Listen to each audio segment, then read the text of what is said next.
Good afternoon. I'm Sally Richards, Program Coordinator for Financial Wellbeing in the Student Support and Advocacy Center. We're here for Money Smart Day 2025, and we are welcoming today Manganello, who is from the Securities and Exchange Commission. He will be doing a presentation on building wealth through saving and investing. We have a few little housekeeping things that we want to start with. First of all, this session is being recorded, so we wanted all the attendees to know that. Secondly, the recordings will be available at the end of the session within a few weeks on our financial well-being webpage, which is part of the Student Support and Advocacy Center. Attendees need to participate in the session and attend the entire session to qualify for the iPad drawing that we have in conjunction with Money Smart Day. So without further ado, I would like to introduce all of you to Tom Manganello. Thank you, Tom, for being here. We welcome you. We're glad you're a part of this, and take it away. Thank you, Sally. I really appreciate the invitation to be here. I met Sally at a college conference last summer in Pittsburgh, and it's great to make these connections and to continue our collaboration with George Mason University. It's a very valuable one. Yes, I'm Tom Manganello. I work at the U.S. Securities and Exchange Commission at our headquarters office, which is right here in Washington, D.C., next to Union Station, about a stone's throw from the U.S. Capitol. This is Money Smart Day. That happens to fall within April, which is Financial Literacy Month. It's a great time to think about your personal finances. And I recognize if you're in college, it's probably not top of mind right now. But once you have that first paying job, once you have that first paying internship, this can be a very important topic. And what we're going to go through today is a roadmap that you can follow to build wealth throughout your career. So I appreciate the invitation to be part of this Money Smart Day at George Mason. Okay, let's see. I'm going to advance this slide. Let's see if that will advance. Here we go. Yeah, I do have to give a quick disclaimer. The views I express today are my own, not necessarily the views of the Securities and Exchange Commission. And of course, I'm not giving legal advice or investment advice today, but we are going to talk about some tenets of sound investing. But before we do, I thought many of you may not be familiar with the mission of the U.S. Securities and Exchange Commission. And in fact, we have three missions. One is that we want to make sure that when an innovator has a big idea, there is a robust market that they can go to get money, to get capital. And so facilitating that capital formation is one of our missions at the SEC. Someone has a big idea, they want to bring it to scale. There is a market where people who want to invest and have the potential to earn a return on their money in the future can put money into that venture and fund it so that it can reach its fullest potential. While we're doing that, we also have offices and divisions at the SEC who want to ensure that the markets themselves, whether that's the New York Stock Exchange or whether that's the NASDAQ, remain fair and efficient so that any Main Street investor like you, like your parents, if they have a 401k, like your grandparents, if they own a stock, a bond, a mutual fund, has the same position as the biggest investor on Wall Street or the biggest hedge fund, the biggest pension fund, the biggest investment fund. So we want fair markets, we want to facilitate capital formation. And while we do those two things, we want to protect investors. And we protect investors a couple of different ways. For one thing, we have a system of federal securities laws that market participants need to comply with, whether they are brokers who help buy and sell securities, whether they're investment advisors who give investment advice, or whether the 4,000 publicly traded companies that issue stocks on the various exchanges. We're a law enforcement agency. I spent my first 10 years at the SEC in our enforcement division, investigating violations of the federal securities laws. So that's another way that we protect investors. And of course, we have conversations like this, building wealth through saving and investing. Because we believe that education makes you more likely to build wealth and less likely to engage with a bogus investment or a scammer. I mentioned that I work at our headquarters office in Washington, D.C. We also have 10 regional offices around the country, including New York City, Los Angeles, and other large cities. When you're seeking an internship, when you're in the job market looking for a full-time job, we hire a lot of attorneys at the SEC, we hire accountants at the SEC, we hire IT professionals, cybersecurity, paralegals, admins, economists, journalists, and various other professions. So please keep the SEC in mind. And we're very similar to every other US federal agency. Our jobs and our internships are listed on a website called www.usajobs.gov. www.usajobs.gov. Keep us in mind. Now, if there's one thing worth writing down in this presentation today, it's probably our website for investors. And it's really nice that it has a simple name. It's investor.gov. Investor.gov has tools and resources that you can use when you're focusing on your own finances. We have financial tools like the compound interest calculator, savings goal calculator. We have a way for you to do a background check on any investment professional that you might use. It's right there on our landing page. It's that check out your investment professional tool that you see right in the center of the screen. Very important if you are going to use an investment professional. And we have so many other resources. I'll go through a few of them today as we work through this particular presentation. One of them, of course, is our website for college students, which is investor.gov/students. Every once in a while, my computer's freezing a little bit here. I'm going to try to go to the next slide here to show you that exact QR code and that link. Why is it not wanting to work with me? Let's see.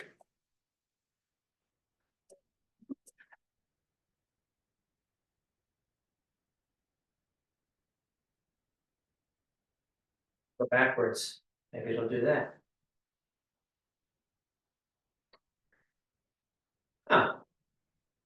Let's see. There we go. Every once in a while, it complies. This is investor.gov/students. It's a very good website because it has a 10-step process that you can take to build wealth while you're a student, while you're getting internships, and when you start that first job. We're going to talk about a few of these things today. Feel free to check out this QR code or just type in investor.gov/students and it'll take you to that particular part of investor.gov. Now, how do people build generational wealth? A couple different ways I'm aware of. First thing, some people start a business, the business becomes successful, and they become wealthy. Some people have extraordinary earnings. Maybe they're professional athletes, maybe they're performers, maybe they're executives with a large corporation. They earn so much, they become rich. But for most of us, the path to building wealth really takes two pathways. One, we buy a house someday or we buy some property. And two, we really just make a commitment to start putting a portion of what we earn away for the future. We do this from the beginning of our career when we first start a job, and we keep doing it throughout our career. We're going to talk a little bit about that portion of building wealth, the investing portion today. But it is important to remember that it helps to have a good and healthy mindset when you want to build wealth. One of the really important skills that you can practice yourself is the ability to distinguish between the things that you need in life, and we need a lot of things in life. We need shelter over our head, we need hydration, we need food, we need oxygen. And then there's things that go beyond what we need, but are luxuries or are, self-care or whatever you want to call it. I do it myself. I only need a cup of coffee in the morning, but every once in a while I go to Starbucks. I pay $8 for a venti pumpkin spice latte, and I recognize that's not a need. That's probably in the one category. I like Taco Bell. I eat 2 soft taco supremes and a bean burrito when I go there. That's about an $8 meal. It's not that guilty, it's guilt inspiring, but if I'm being very lazy, I will DoorDash Taco Bell. And now I turn my $8 meal into a $23 meal. I've taken a meal, I've got to eat today, and I turned it into this sort of luxurious service that triples the price of my meal. And so just being able to recognize, hey, I need this is going beyond what I need is important, because I know if I were door dashing 3 days a week, I'm wasting a lot of my own money. And who gets harmed by that? It's just me. I have other priorities I'd like to get to. And if I waste too much, I'm not going to be able to do it. Now, a lot of us, when we finish college and we're in our 20s and 30s, the biggest purchase that we make very oftentimes is a car. We need a car probably, depending on the type of job that we have or where we're living. And it's just human nature to want to show your success in life through an outward manifestation of that. And sometimes cars are the easiest way to do that. And I have friends and I have relatives and I have associates that go out and buy really nice cars. Maybe a $50,000 Charger, $50,000 Tesla, $50,000 Ford F-150 or Lexus, you name it.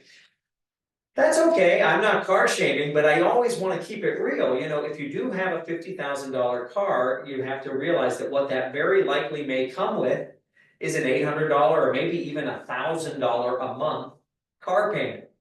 And for most of us, when we're financing a car, we're financing it for 3 years or 4 years or 5 years or 6 years or even 7 years. And you do have to ask yourself or somebody that you're mentoring, if you have $1,000 a month car payment over 7 years, do you think that's going to impact some of your other financial priorities? And of course it will. So just take a good hard look at what you're considering when you go to make that first car purchase. And I'll just throw out one alternative for you. If you went with a $25,000 car, maybe it's a Chevy Trax or a Ford Escape. Now you drop your monthly payment below $400 a month. And what does that do for you? Well, it gives you more money to put into your savings account, gives you more money every month to put into a long-term investment, whether that's your workplace retirement plan or whether it's some other investment that's important to you. And it gives you more spending money. You can upgrade that iPhone, you can get that Xbox or whatever it might be, because you're making a more reasonable decision on your car purchase and you're giving yourself more choices in the future. One other thing on mindsets. A lot of us want to live by YOLO. You know YOLO, right? YOLO is you only live once. And it's really a great mantra because it can justify anything you do in life and it can justify anything you buy in life. If you only live once, if you might get hit by a bus tomorrow, you might as well live it up. Have that great meal today, take that trip you've been looking to do this weekend, go to any concert, no matter how expensive the ticket, whatever, on and on and on. But I would like to challenge all of us, me included, to remember that even though you're young, you're good looking, you're talented, the person looking at you in the mirror right now looks like they have the world ahead of them and everything's great. Eventually though, 10 years from now, 20 years from now, you're still going to be good looking and talented. You're just going to be a little bit older and you're still going to be here in all likelihood. If your parents are still around, if your grandparents lived a good long life, you come from good genetics. You're likely to be here for decades. So just like Ben Obi-Wan Kenobi here, just like young Sheldon, who ultimately becomes older Sheldon, just like even Dora the Explorer grows up to be a young adult at some point. You're going to grow up too, to be a middle-aged person and an older person and a successful person and a retiree and etc. You might have gray hair someday, but you're going to have very important financial goals. Believe me, the person who is you, who will live later from now, has great goals, and you want to empower that person by setting aside a little bit of what you earn throughout your career for that person who may want to stop working someday, that person who may want to travel more, spend more time with family, pursue passions like hobbies. So give yourself some power, empower your future self, and don't go with just YOLO. Okay. enough about mindsets. Let's really talk about a 3-step process that you can follow to build wealth over time. The first one's very simple. If you have high interest debt, here I'm talking credit card debt, something like this Discover, MasterCard, Visa cards. If you have that kind of debt, the average APR on those cards is 20%. Now, credit cards are free if you pay them off at the end of the month. Credit cards are not free if you don't pay the balance, and then you have a revolving balance that has assessed interest charges each month.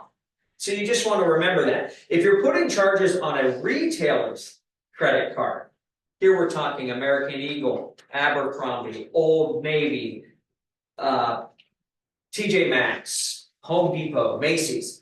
You put charges on those types of cards, now you're looking at almost 30% average interest. And so the things that you're buying are going to be a lot more expensive if you can't afford to pay off that balance at the end of the month. And of course, what you're paying out to the credit card company is going to be much more than you're going to earn, say, having some money in a savings account or some other average investment. Always remember how credit cards work. I wanted to give one example of this just to remind you how they work, because I don't know about you, but when I went to my freshman year orientation, there was a table there and someone gave me a free t-shirt if I signed up for a credit card. I did. I used it once while I was on my college campus. I bought something. The bill apparently went to my house where my parents lived, which was 4 hours away, and I wasn't getting back there till Thanksgiving. I didn't pay that bill. I had interest charge. I really didn't know how to use a credit card. That's what I'm getting at in this long story. And maybe you do. Maybe it's a lot more sophisticated now, but I was a beginner and I didn't know what to do. So this would have been a very valuable lesson for me to realize that when I want that flat screen TV, I have 2 options. One is I can wait till I have the money and then buy it. That's me paying $1,000 and getting a TV. But there's another way to buy a TV. That is, I can put it on my credit card even though I don't have the money. I can pay a very tiny little payment every month that they call the monthly minimum payment. And a lot of us look at that tiny little amount and say, oh, it's so nice of the bank to let me just pay this small amount. Thank you, bank. That's so reasonable. The bank loves it if you choose this option, because guess what? That's their greatest source of profit. The interest charges they're going to get from folks like you who only pay the monthly minimum, which stretches out your debt over years and years and years and ensures that the bank collects the maximum amount of money from you. And so in this example, when you pay only $35 a month for the TV, it takes you several years to pay it off, and you end up paying 30 or 40% for that television at the end of the time. And every month that you make that $35 monthly payment, don't kid yourself, only $20 goes toward the TV that you actually bought and are enjoying. The other $15 is just you compensating the bank for loaning you that money. So that's how credit cards work. Expect to pay a lot more for everything you buy if you can't pay off your balance at the end of the month. So be careful on this. That was step 1, we're done with it. Step 2, have a little emergency fund. Now, when you're in college, I don't know about you, I didn't have an emergency fund. It took me a while to build this up. But once you start your first job and you're getting regular income, that's a time where you could start putting a little bit of money into something like a savings account in a bank that's separate from that checking account where you're paying your bills with. This is money that you have set aside in case you have an unexpected expense in life. Now, I will grant you, most of your expenses are expected. You know you owe rent at the end of the month, you know you owe utilities, your phone bill, your car payment, whatever that may be, your tuition, all those things are expected, they're regular times. But every once in a while, we get a charge or a catastrophe in our life that requires immediate money. For me, I had a squirrel crawl under my car, chew some wires, and ruin my catalytic converter, and I had an $1,100 car repair that I never planned for. This was about a month ago. So that's where an emergency fund becomes very helpful. Start putting a little bit of money when you start your job into that. A lot of people do it very modestly, maybe $25 a month, but then you can build that up. And if you get one-off opportunities like your birthday. My nephew who goes to George Mason had a birthday yesterday. You can put some extra money in there when you get that, or a tax refund, okay? Now, I don't have to tell George Mason students that there are advantages to having a bank account or a credit union account, because you already know this. But one of the real good advantages is that money that you keep in the bank is actually safe. You don't lose any money. The market doesn't go up or down in a bank account. Banks just pay you what they pay you. Even if the bank becomes insolvent, your money is actually insured when you keep it in a bank. So you will not lose money in a bank. This, if you get that job, your employer can direct deposit your pay. That makes for convenience. You may get other things like a debit card, you might get a credit card, and you might even have access to loans like mortgages or car loans. That is all good. I have a bank account, I have a credit union account. I use my checking to pay my bills. I like that because I can see at the end of the month what I'm spending my money on. And I use my, as I said, my savings account becomes my emergency fund. That's just how I do it. You may have a different system. I like banks. I like credit unions. But let me ask you this. Do I keep all of my money there? No, I do not. And there's a very good reason why I don't. Money in the bank doesn't grow very much, okay? Even though it's safe and even though you get a little bit of interest, very modest return, it just doesn't grow much. And so I keep a little bit of money in the bank, but I don't put it all there, because if I kept it all there, I wouldn't have the same purchasing power a year from now, 5 years from now, 10 years from now. Why? Because the cost of things gets higher as time goes on. It's called inflation. A Ford F-150 25 years ago was only about $15,000. If you want the new trucks that are rolling off the assembly line, you're going to pay at least twice that, maybe even 3 times that now. Why? Inflation drives the price of things higher over time. And if I kept all my money in the bank, or if I kept all my money in a coffee can in the backyard, I'm not growing my money. While inflation goes up, my money just stays right here. And I don't have the same buying power in a few years. And so that brings us to the third step, which is really the most important one. And this is the one we're going to dig in on for the next half hour. We've got to invest some portion of what we earn, and we have to do that for a long period of time. And the reason is, this formula really does work. You make regular contributions to an investment. If you do this over time, a long time, you will build wealth. Regular investments plus time equals wealth. Let's just think about that. Remember that. I think of it as a snowball. That is my favorite visual to equate long-term investing with growth. When you put a snowball on the ground, you turn it through that first rotation, it picks up more snow.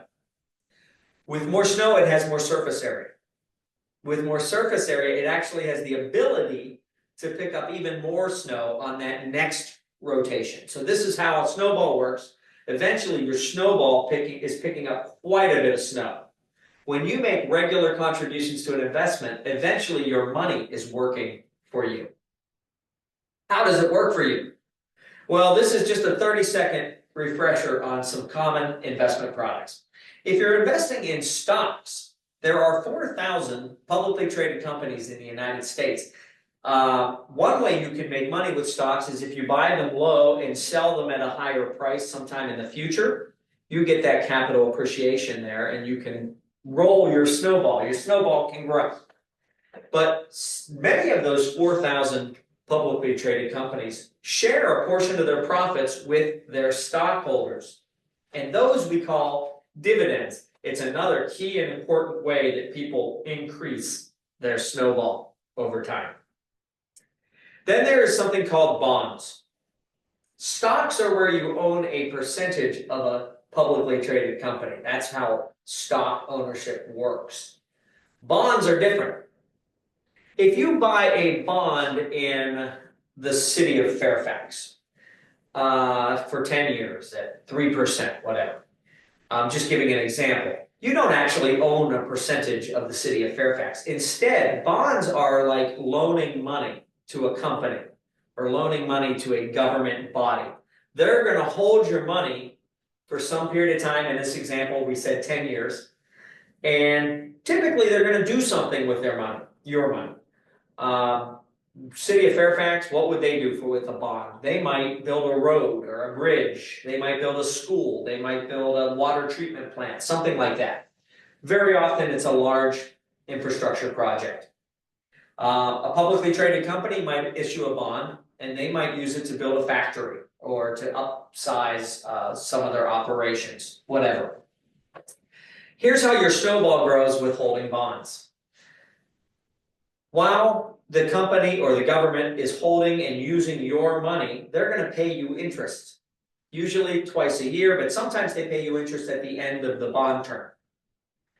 When the bond term ends, in this City of Fairfax example, 10 years, they will return your principal, which is the money you originally invested, and your snowball grows. Interest plus your principal back. Those are popular investments. Maybe an even more popular investment is funds. Here I'm talking things like mutual funds, exchange traded funds, where a group of investors pool their money, and instead of only buying a bond in the City of Fairfax or only buying a share of stock in Home Depot, we are getting shares of a fund that may have exposure to hundreds, maybe even thousands of different securities. And so one of the advantages of funds is diversification. You're actually spreading your investing eggs among multiple baskets. How does your money grow? It grows when the underlying companies that the fund holds go up in value, or when those underlying companies pay their profits or their earnings or their dividends into the fund. Very oftentimes you'll get additional shares in that fund and your snowball is growing. Okay, that's how it might happen. Now, what might it look like? Let's say we graduate from Mason, we get a job, we commit to put $100 a month into something, and we do it over an entire career, which we'll just say is 40 years.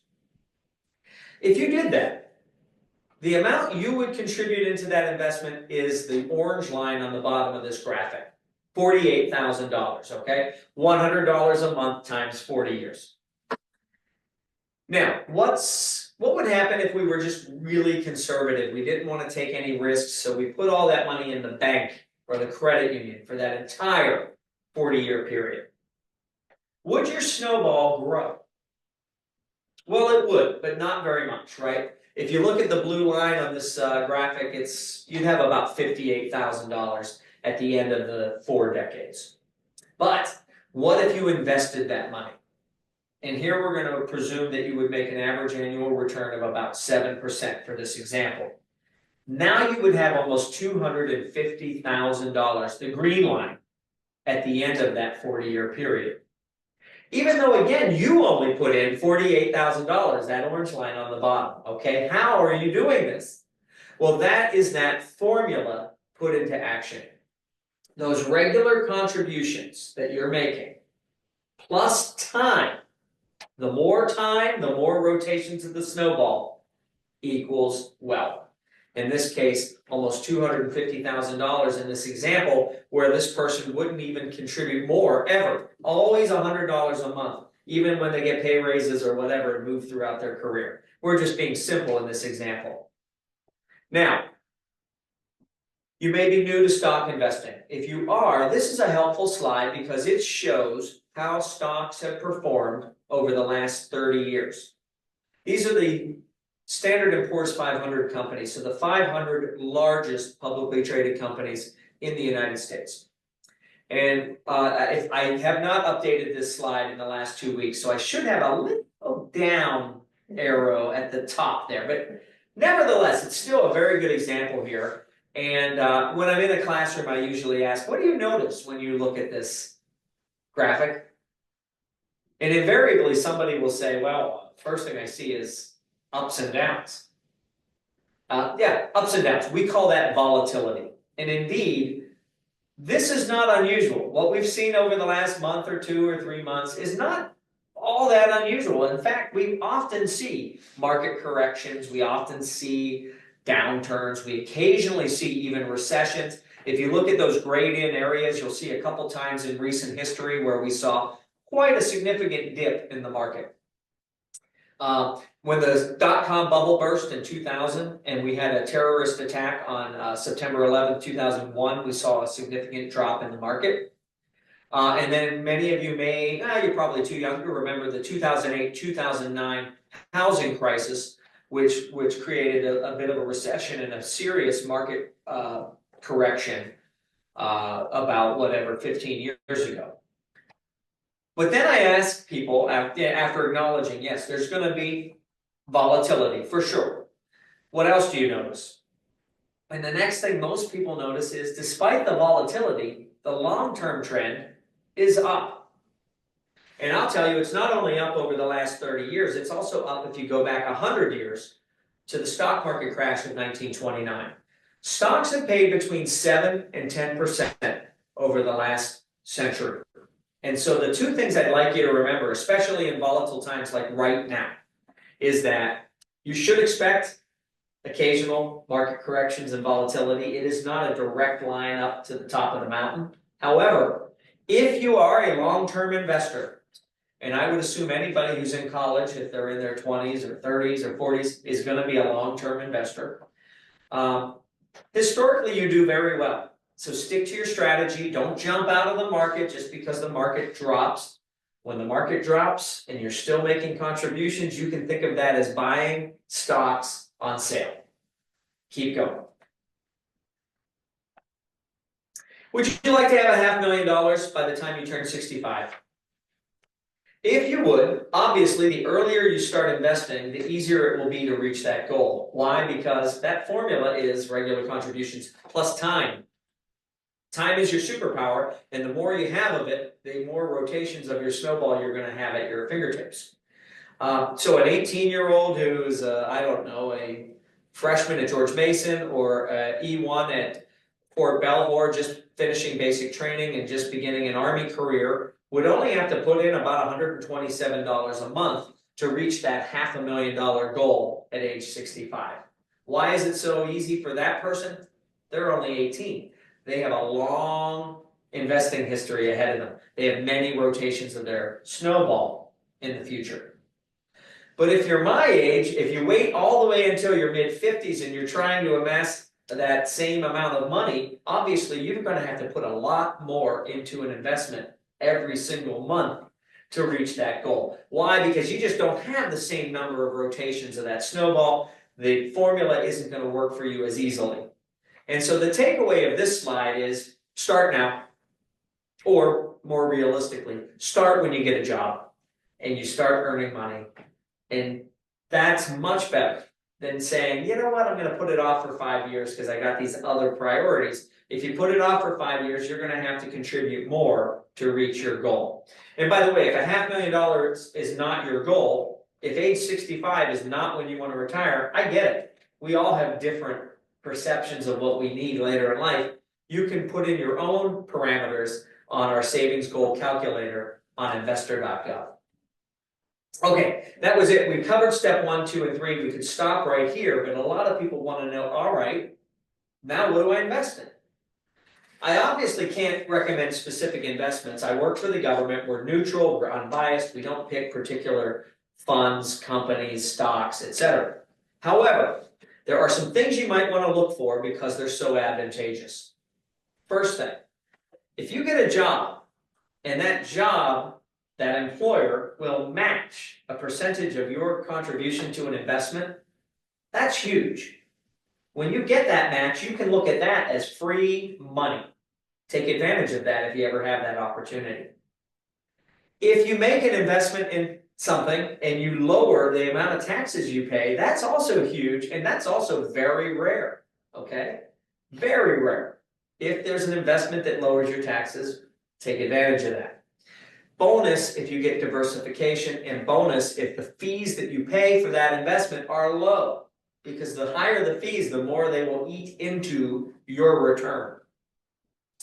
And I think because those 4 things are so advantageous, this probably explains why most Americans, when they're beginning their investing journey, if you'll pardon a corny analogy, when they're building their wealth house, The foundation building blocks that they start with very often is their workplace retirement plan. This is often called a 401k. Have you heard of a 401k? Many jobs, I think 70% of American employees have access to a 401k or a workplace retirement plan. It sometimes goes by a different name, 403b, 457, etc. But it's the same thing. There are two huge advantages to your workplace retirement plan. One is you pay lower taxes when you contribute to it. But perhaps an even better advantage is if your employer will match some percentage of what you contribute, that's awesome. If you're in the military or in the federal government, Uncle Sam will match your contributions up to 5% into that 401k.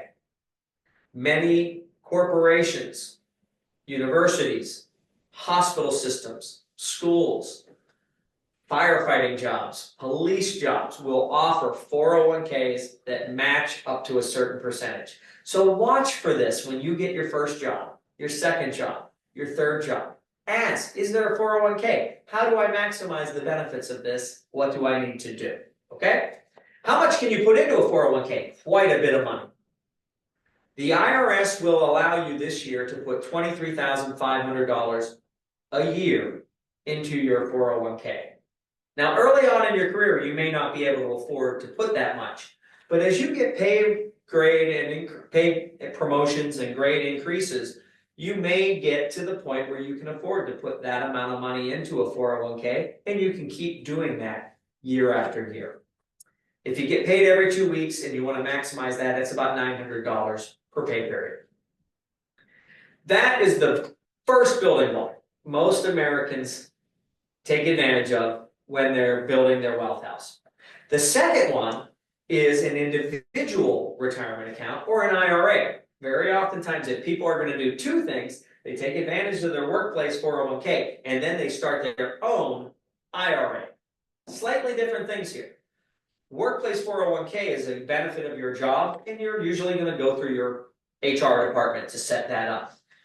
An individual retirement account is something you yourself set up. You get on your phone, you get on your computer, you type in name of the many companies that offer IRAs. For example, investment companies like Vanguard or Fidelity will offer these IRAs.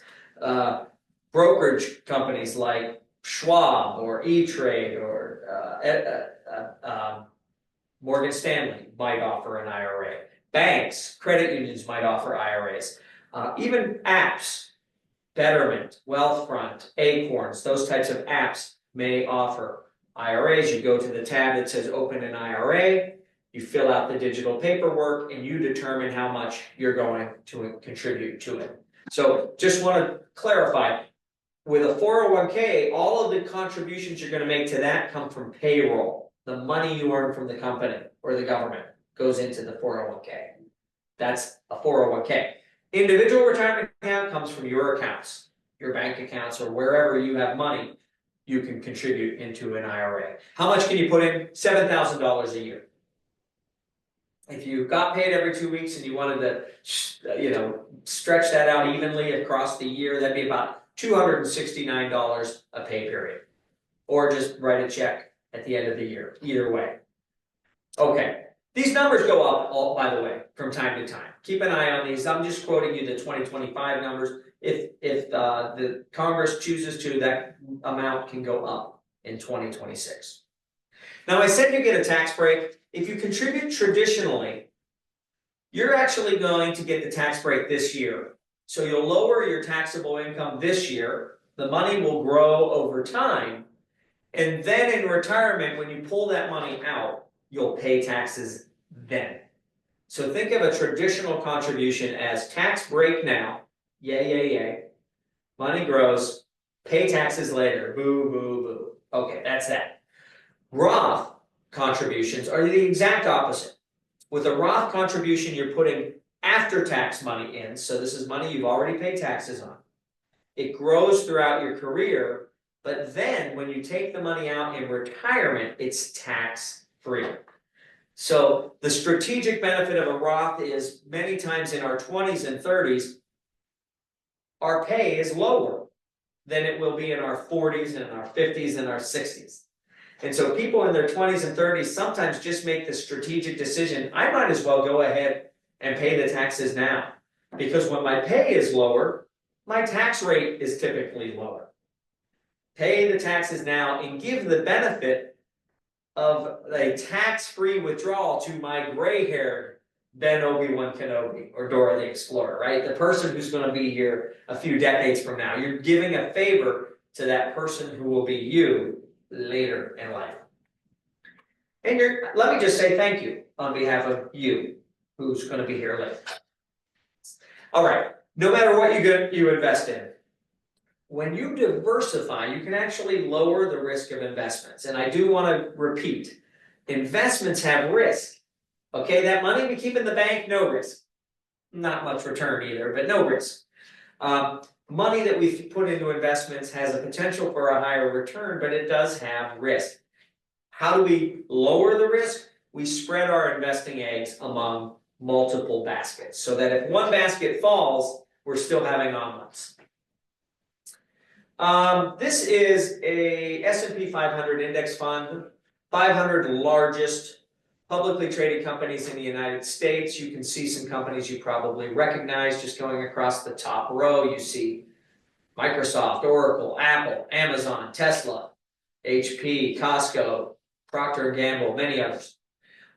If they're colored red on this particular day, it means their stock went down in value. And if they're colored green, it went up in value. Well, let's just take an example that shows the benefits of diversification. Let's say you don't want to be diversified. You'd rather just use an investing app and pick stocks that you think are going to go up. Let's say you picked NVIDIA on the left side in the center. Well, NVIDIA has been a high-flying stock for a lot of years, but on this particular day, if NVIDIA was the only stock you owned, it looks like you would have lost about 2% of your net worth. Because NVIDIA didn't have a good day, and it looks like semiconductor stocks in that sector didn't have a good day. But let's think of a different way to invest. Instead of just having NVIDIA, maybe you wanted to have exposure to NVIDIA, but also to these other 500 companies. So you bought an S&P 500 exchange-traded fund. Now you have all 500 of these, and I don't know, I haven't done the math on this, but just looking with my eyes between greens and reds, I don't know. Maybe you broke even. Maybe you even posted gains. So the theory of diversification is if one company has a bad day, one sector has a bad day, your exposure to other parts of the economy, financial stocks, banks, insurance, healthcare, aerospace and defense, railroads, oil and gas, internet, communications, those other sectors might allow you to break even or even post gains. That's the theory of diversification. Now, you might think the more I trade, the more profits I'll have, right? I'm going to be a day trader. I'm going to get on my phone and I'm just going to be buying and selling all the time. Well, a Library of Congress study suggests that people who trade frequently actually are more likely to underperform the market, not beat the market. So be careful. We all think we're brilliant. We all think we have time to research companies and do analytical research and make good predictions, but it's a difficult process. And people who tend to do this a lot tend to underperform the market. And even the ones who have the profitable trades, you should know they're paying extra taxes usually because short-term trading is typically taxed at our ordinary income tax rate, which is higher than the rate that we apply to long-term buy and hold type investments like our 401k. And it's just not easy to pick winners. Let me just put it that bluntly. Imagine if you were alive back in 1998, the internet was just taking off and you were trying to pick a company that you were guessing would take advantage of this great new technology called the internet. Which of these two companies would you have invested in? Would you go with this big box retailer that has a great reputation, loyal customers, and that sends out a catalog to every house in America, and we've all been conditioned to leaf through this catalog with tens of thousands of products and buy things out of it. Wouldn't that company just take that catalog, digitize it, and become the biggest internet company in the world? Or would you be smart enough to invest in a small Seattle startup looking to sell books on the internet? I know the benefit of hindsight probably leads many of you to realize that that small Seattle startup becomes Amazon. And Amazon becomes a trillion, with a T, dollar capitalized company. Huge success. And who is that first company? Well, you may not even know. The company's name is Sears.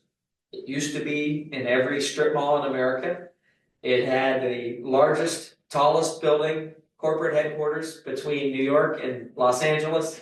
And it was a huge company. And there was every reason to believe Sears was going to continue to be a hugely profitable company, but it went bankrupt. Okay, it's not easy to pick winners.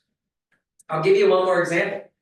In this example, and this one, let's say this first example was from 1998. Let's go 4 years into the future. And now, instead of just guessing which company will take advantage of this emerging technology, I'm going to tell you in advance.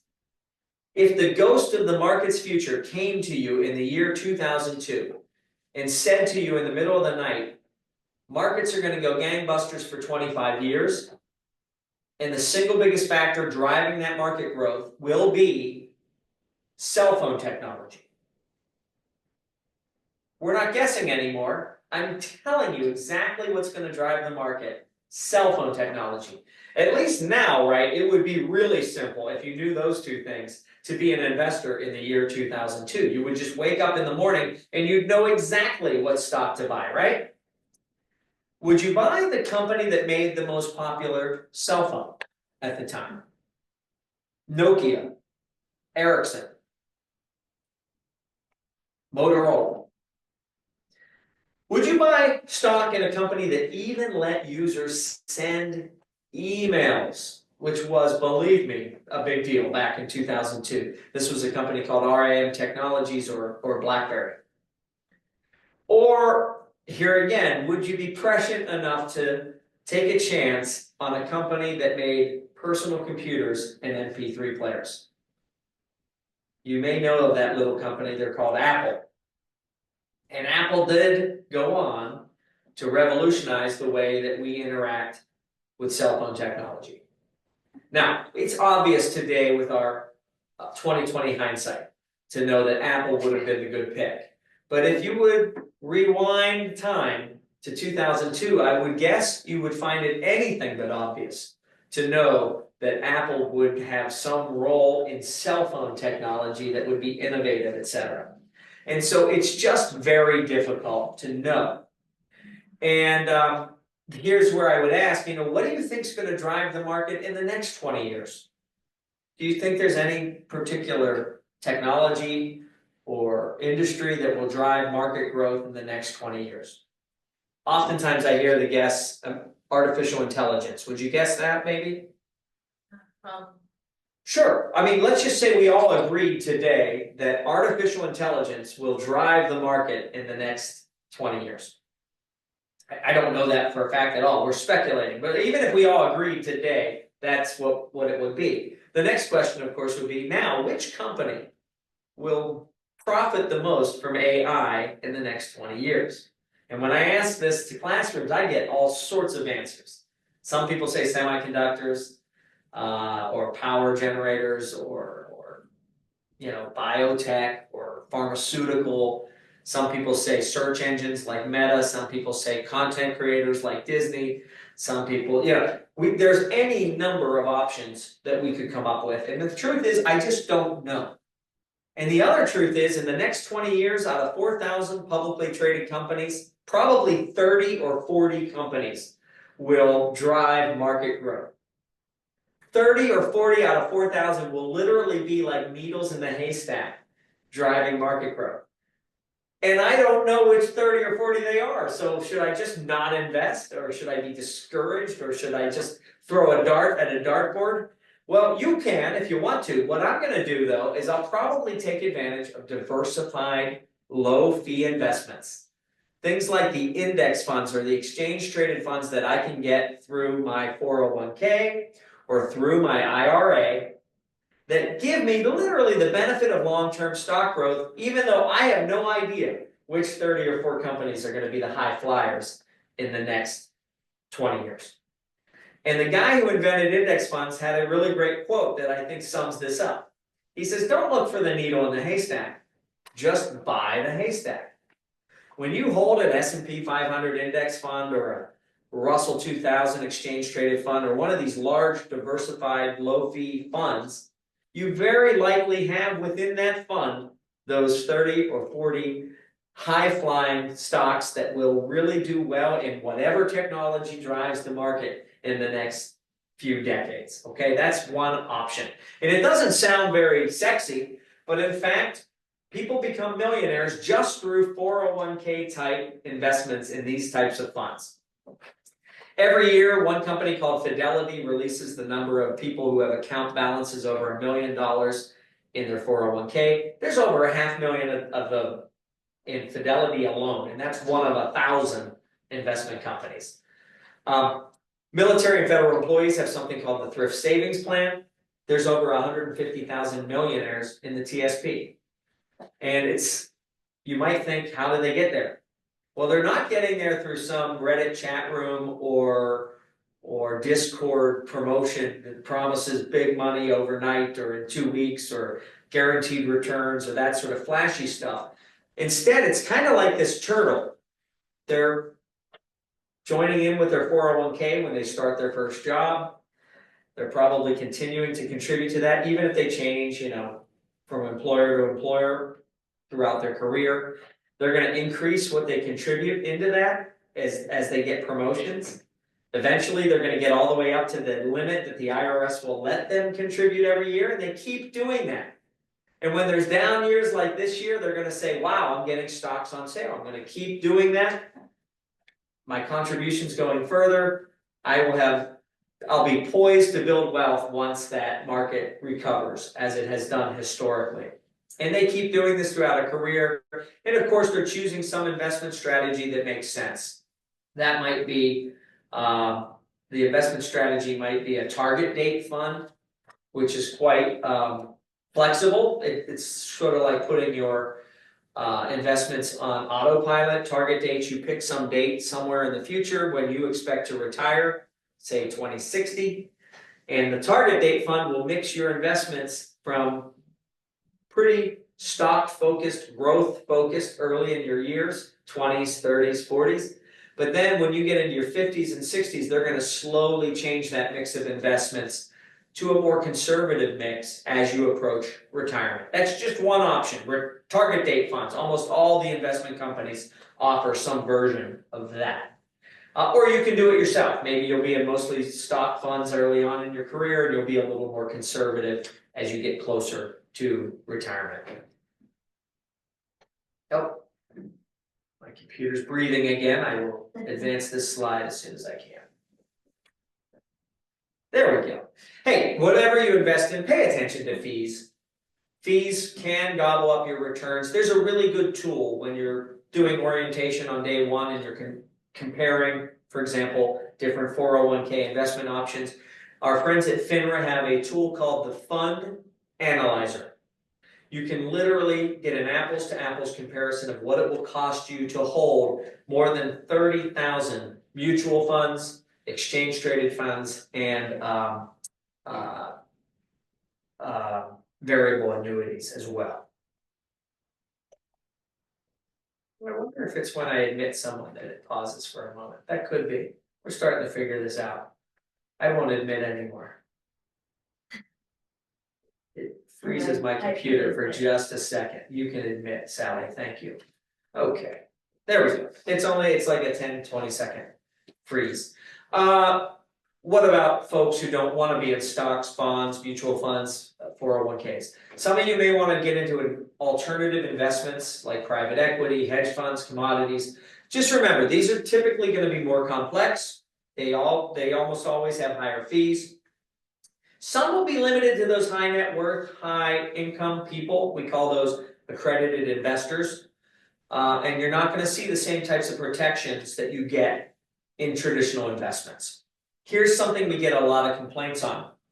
There may be restrictions on your ability to get your money back when you want it. We call that liquidity. We frequently hear from people who say, hey, they're telling me it's going to take 4 weeks to get my money back.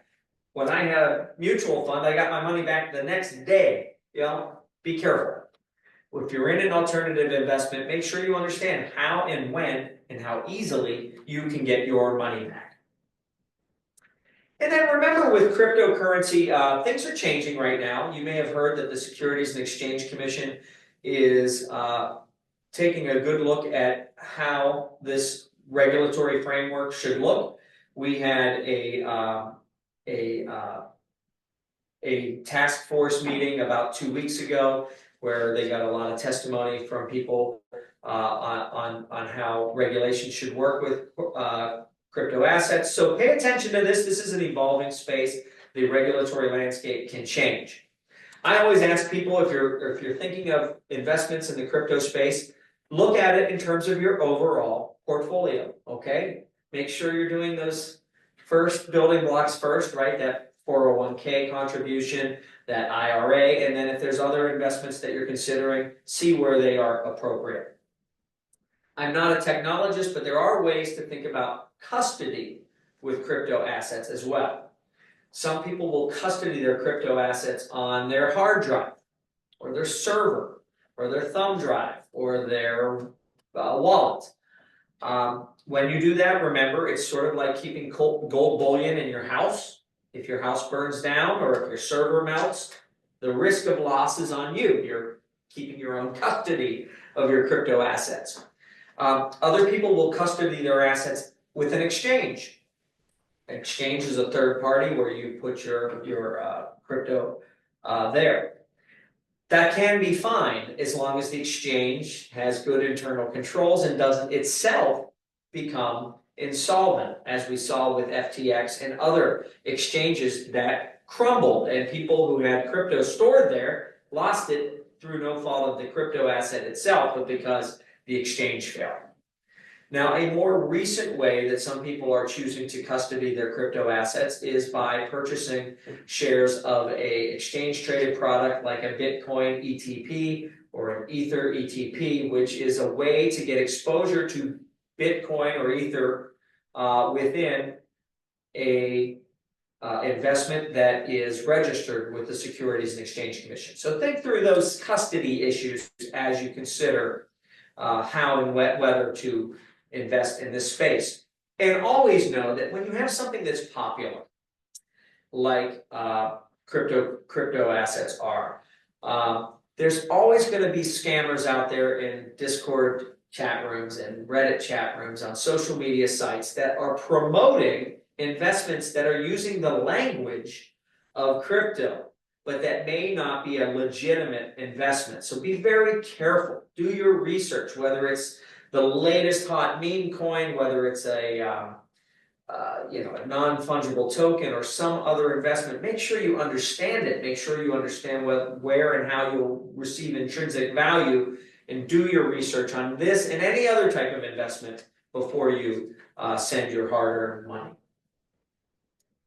If you're using an investing app, just remember some of them are going to give you access to complex or high-risk products or strategies. Here I'm talking things like options trading or things like margin accounts where you're literally borrowing money to make trades. Be careful there because you can lose more money than you actually invest.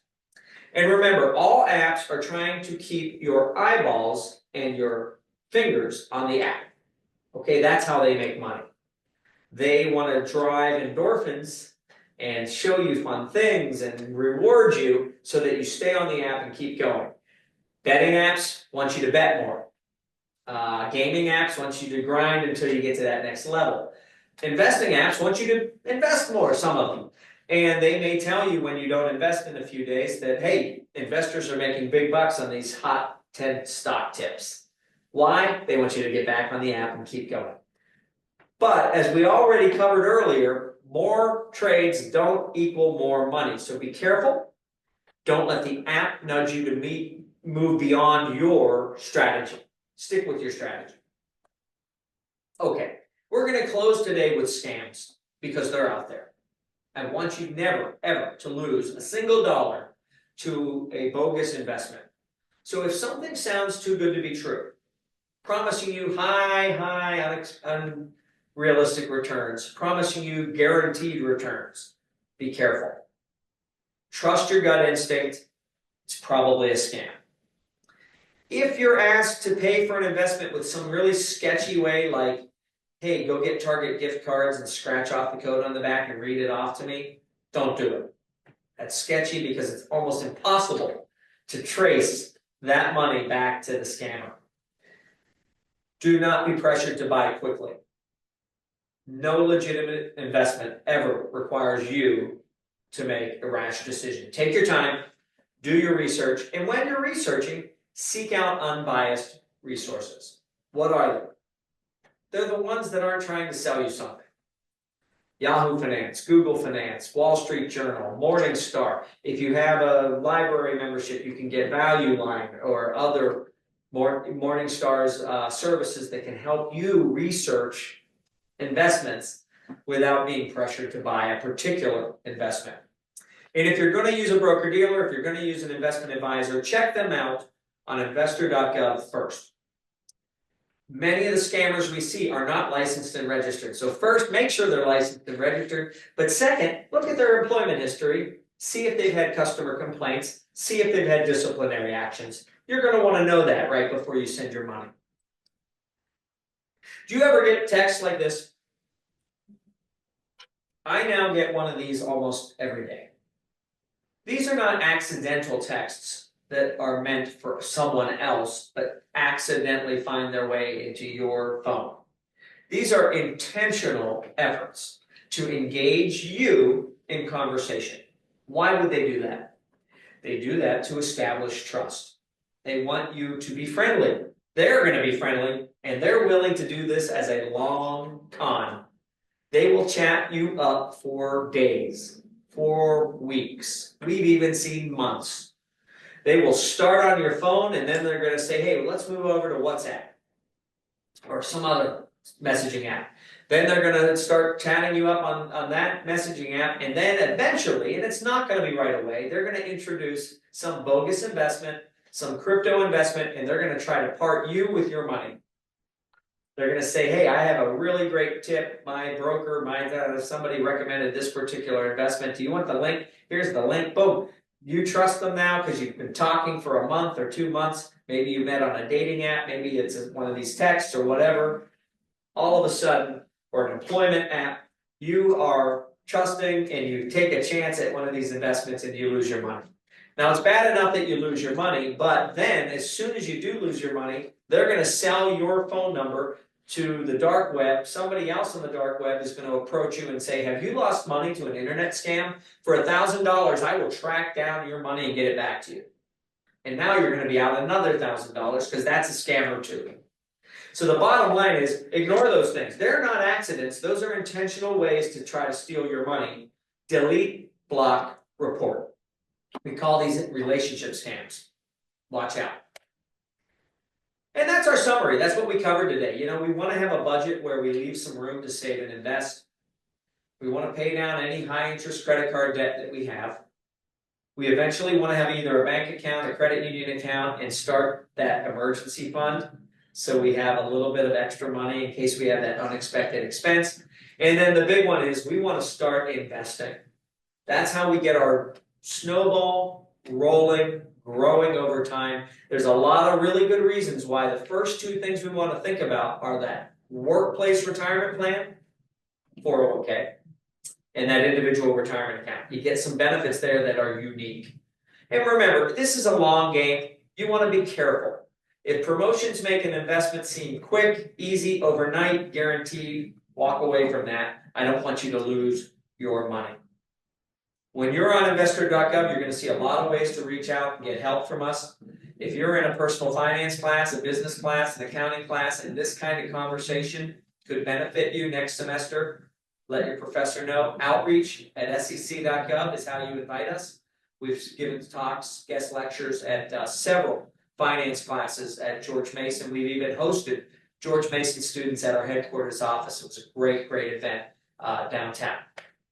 And of course, I'm always trying to make sure that these presentations are timely, relevant, and actionable. What's actionable? That means you can hang up on this Zoom call, go to your bank account, and do something that improves your financial life. If we've done that, I want to hear from you and know that it worked. If we haven't done that, I want to know how we can make either these slides better or the way that I'm explaining them better. We're always trying to improve what we're doing here. So you can take this QR code or of course that link and answer, I think 4 questions that help us do our job better. And with that, I guess I turn it back to Sally, right? That's correct. Sally, this was great. I really appreciate the engagement today. Well, thank you very much, Tom. We really appreciate this presentation. It was very informative. I do have a couple questions myself, and to the attendees, if you have any questions, please put them in the chat and I will tell Tom. But the question is, but I myself have a question. First question. Do you suggest that individuals, students, any of us who are participating today, start an investment club so that we can share ideas and maybe do some research together? Have you ever worked with investment clubs? Yeah, it's a great idea.